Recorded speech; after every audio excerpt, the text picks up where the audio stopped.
খেতে চাও রাশেদার আলোকিত বসুন্ধরা, তবে এনে প্রদীপ জেলে দাঁড়িয়ে তোমার ধারে আহ্বান করি যে তোমার, এসো রে আমিনা মুক্তির মোহনা, এসো রে আমিনা মুক্তির মোহনা।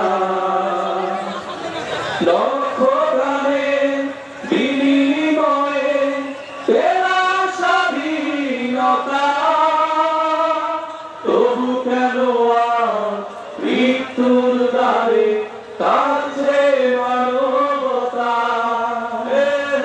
লক্ষ প্রাণের বিনিময়ে পেলাম স্বাধীনতা, তবু কেন আজ মৃত্যুর দ্বারে কাঁদছে মানবতা।